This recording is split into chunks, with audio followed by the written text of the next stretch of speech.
jaajëfal la bu baax comme ni ma ko junjee léegi rek ci wàllub actualité actuellement Doudou Coulibaly des ca kanamu cybercriminalité ginnaaw boo koy avocat gunge mu dem jàkkaarloog enquêteurs yi ban ko digloo ba noppi ay avocat am ñu ngi xamal ni daanaka décision dañuy daal di xaar dañ koy libérer wala dañ koy daal di placer en garde à vue en attendant nu koy jébbal procureur de la république loolu ñu koy toppee bokk na rek ci kaddu yu mu yëkkati woon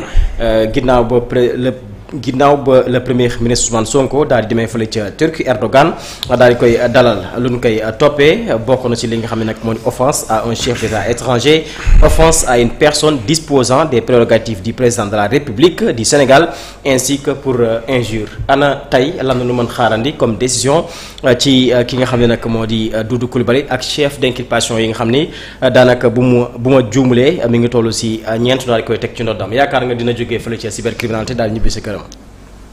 Bon, là, je ne sais pas parce que xawma li procureur di décider mais démb je pense que ci kawam bi ñu koy évoqué waxoon nañu ne su dee yow li nga ma wax. te nga ne woon doo ko répété.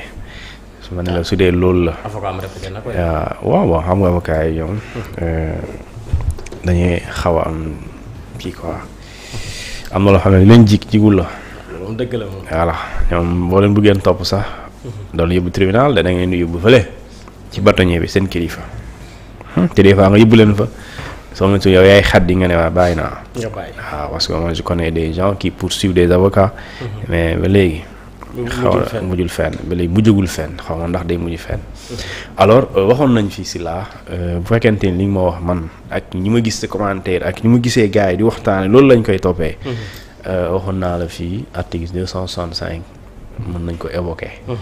parce que article 265 mooy sénégalais bi nga xamante ni wala sénégalaise bi.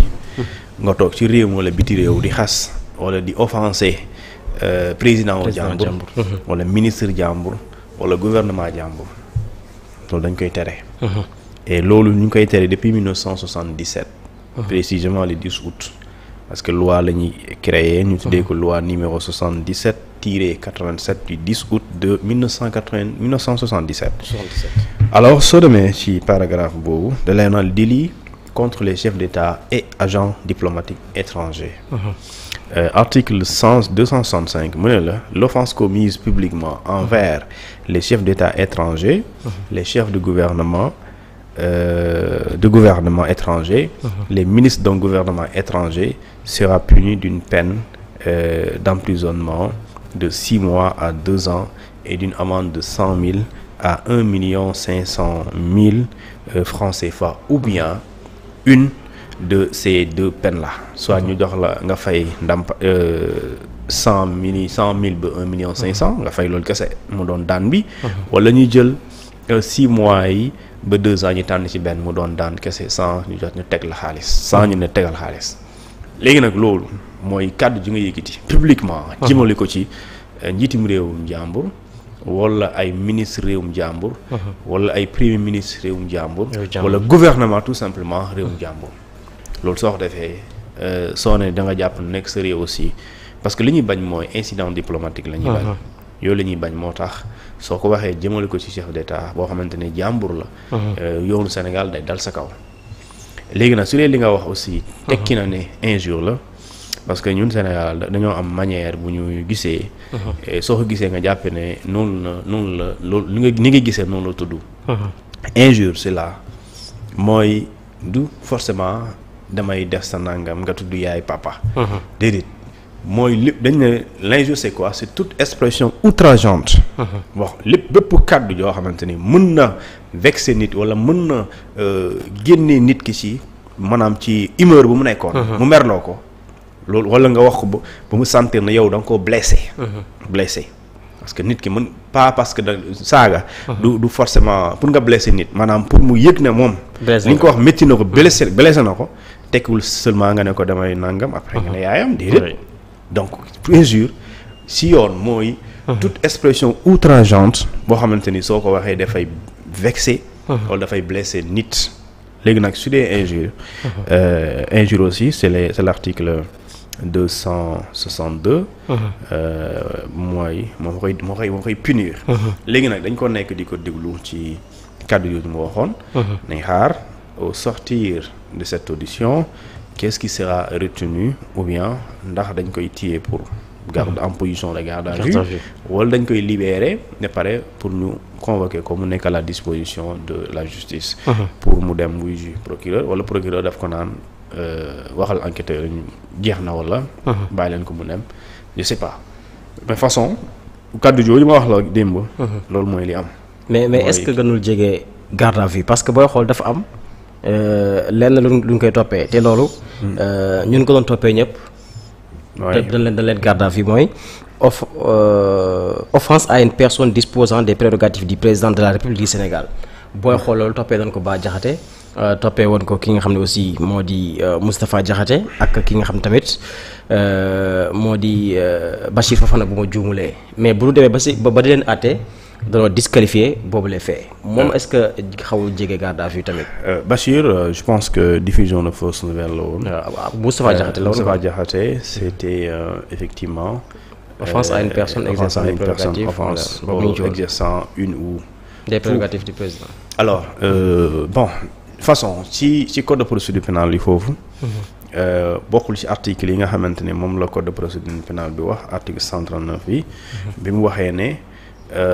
le mandat de dépôt il est obligatoire bu fekkente ni le procureur dafay def lu ñu tuddee sur réquisition dûment motivée du ministère public le juge d'instruction est tenu de décerner un mandat de dépôt contre toute personne mi nga xamante ni dañ koy toppee li commencé article 55 ba 100 xam nga foofu l'obligation n'est pas là et pare ne et l'article 255 dans ce cas le mandat de dépôt dafay nekk lu obligatoire donc lii nii ñu lim par exemple bokkuñu ci article yooyu parce que si c'est une personne dépositaire d'une prérogative ou tout du président de la République c'est l'article 254 alinéa 2 alors bu fekkente ni c'est offense publique à un chef d'État étranger, c'est l'article 265 du Code pénal sénégalais. Si c'est injure également, c'est l'article 262 alinéa 2. Maintenant, loolu, je pense que li yëpp ki mën a décider en tout cas mooy kii di procureur de la République mi nga xamante ni moom moo santaane ñu déglu ki nga xamante moom mooy Doudou Coulibaly. C'est lui au final mooy décider ndax dafay def en position de garde à vue wala daf koy libérer alors su jàppee ne war na mën a am poursuite wala jàkkaarloo ak moom effectivement loolu dañ koy yóbbu mu daal di jàkkaarloo ak procureur su procureur jàppee ne jarul muy ñëw ci man aussi alors dafay demander tout simplement ñi nga xam ne ñoom ñooy enquêteurs yi ñu daal di ko libérer mu dem ñibbi et libération boobu mën na nekk libération sur convocation wala libération d'office même aussi cas boobu bëri na sax ñuy évoquer ni dafa xaw a des leer ci li nga xam ne nag moo di code pénal parce que bu ñu waxee une personne qui exerce des prérogatives du président de la République ñu si bëri ñu ngi naan loolu dafa xaw a des leer encadré woon ko bu baax ndax booy xool ñu ngi xaar benn projet de loi boo xam ni président dafay jël dara ci prérogative am jox ko le premier ministre ñu si bëri jàpp ni foofu dafa xaw a réeroo daf si am moo tax à chaque fois kon ko toppee boo demee nañ lay baywaat nga ñibbi. waaw xam nga déjà ñun suñu constitution mooy joxaate cër. et cër yooyu président constitution daf ko leeral mu nañ.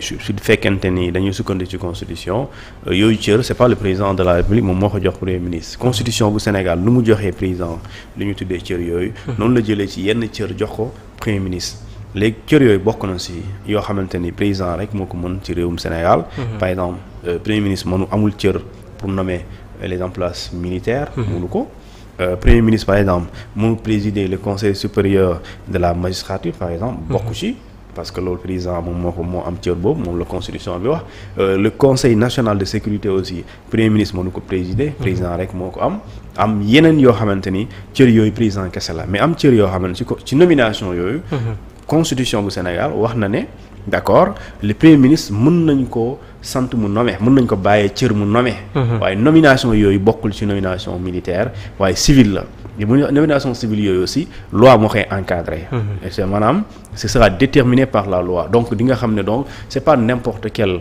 nomination ça veut dire que le premier ministre ne peut pas nommer un ministre par exemple il ne peut pas nommer un directeur. Par exemple, quand je dis directeur, moi, directeur de société.